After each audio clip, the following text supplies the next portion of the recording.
Anything you'd like to say? Just the process.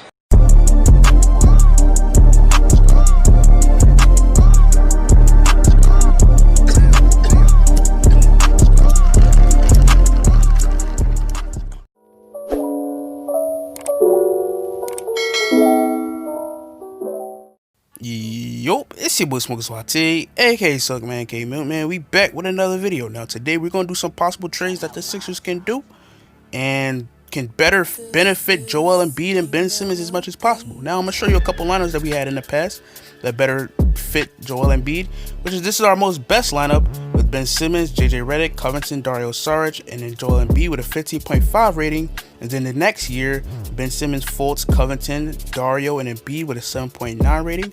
Then Covington and Dario got traded and Markelle Fultz demoted back to the bench with Ben Simmons, Redick, Jimmy Butler, Mike Muscala, and Embiid. And now the most talented lineup we ever had with Ben Simmons, Redick, Butler, Tobias, and Embiid. Now we on to today where we had a 1.4 rating with Ben Simmons, Josh Richardson, Tobias Harris, and Al Horford, and Joel Embiid. And go to our recent lineup where we added Shake Milton to the lineup and bench Horford. Now this offseason we're going to find the man that can better suit Ben Simmons and Embiid. So now I'm gonna start with my trade block, where my trade block is Mike Scott, Al Horford, and Tobias Harris. And with Tobias Harris, I'm gonna start with is a guy we overpaid a lot ever since that Game 5 game where he sold us a lot. I knew we should have never re-signed him. He's a good role player. He's a six-man caliber player, but he's just not good at failing his team.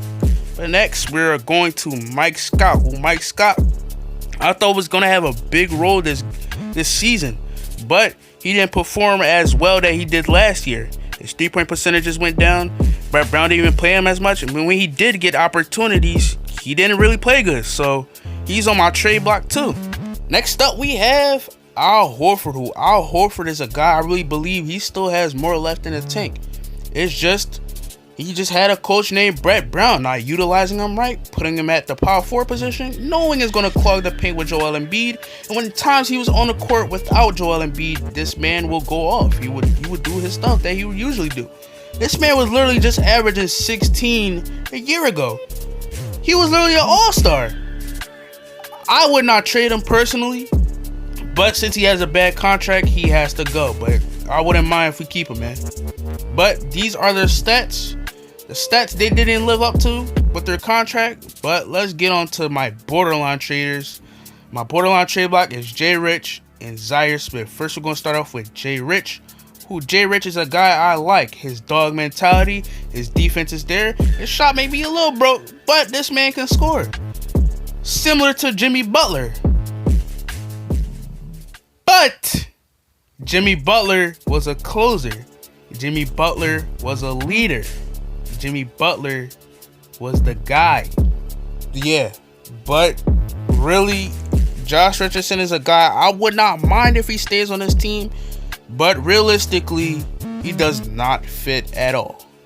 But let's get on to the next, where we have Zaire Smith. All my Sixers fans, please, this is a warning. Close your eyes. That gonna take a trip back to memory lane. 2018 draft. Now the 2018 draft. How can I say this? I either wanted Michael Porter Jr. or Mikal Bridges at this pick. We obviously chose Mikal Bridges.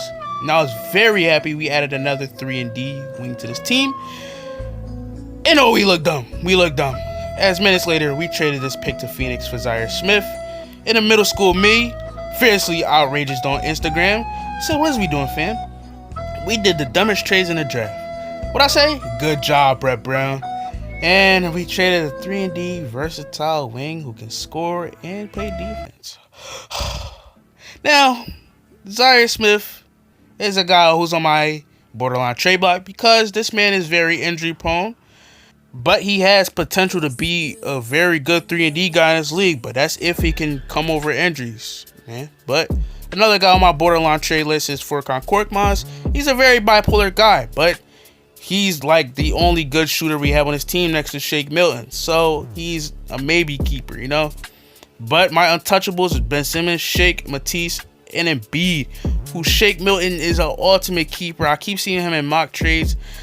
He's a keeper. Like, this man is a bucket getter. This man can score very well. He can even playmake a little bit, a tad bit, but he's a good playmaker. Another guy is Matisse Thybulle, who I really do not see nobody coming close to this man. I don't want to see nobody coming close to this man. This man has so much potential. It goes up the roof. His defensive versatility is crazy. But he's a keeper, bro. I'm so serious. He's a keeper.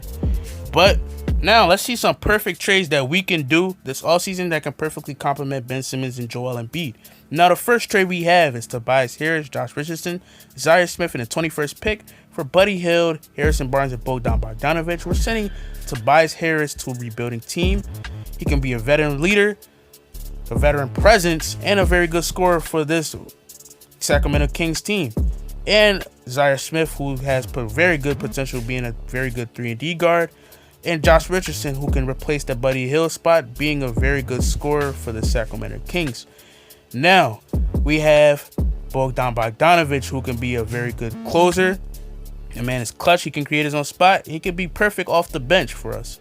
And Harrison Barnes, who has a big contract, but nonetheless, he's going to be a role player for us, honestly. But we have the man himself, Buddy Hield, who's a sharpshooter, a guy that can space the floor. We're going to need him, bro. We're going to need him. But next trade, we have Tobias Harris, the first-round pick, for Zach LaVine and Otto Porter. Now, we're giving Tobias Harris to another rebuilding team who is in a rebuilding stage. But we're going to take their biggest contract, which is Otto Porter. He's on his last year. He has $28 million, but I'll take it. But this gives us a guy like Zach LaVine. Zach LaVine is a guy we really don't need, but this man is a closer. He can create his own shot. He's a very solid three-point shooter. I really won't mind him on his team.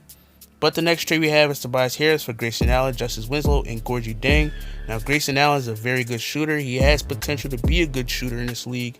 And he's a very scrappy defender. I would not mind him on his team. Now, Gorgie Deng has a very massive contract. But I would take it over Tobias Harris one. Now, the next guy I have is Justice Winslow. Justice Winslow is a very good defender. This man is very versatile. This man can even run the point guard position. I wouldn't mind Justice Winslow on his team. But this trade right here, is going to be a trade.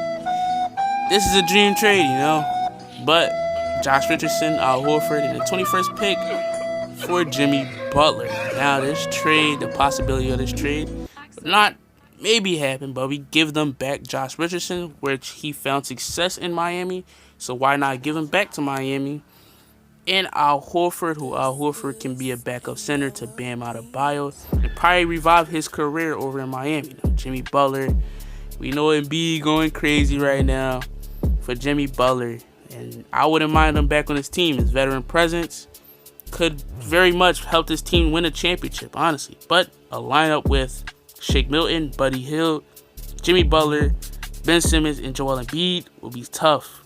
And a bench with a point guard we don't know yet, Matisse Thybulle, Harrison Barnes, Otto Porter, and Norvel Pelle. How do y'all like this one? What do y'all think of this? Let me know down in the comments. Who would y'all trade for? Do y'all like the trades? But this being Boy Smokers YT. Not gonna lie, this was a rush video, but we out here. Cheers.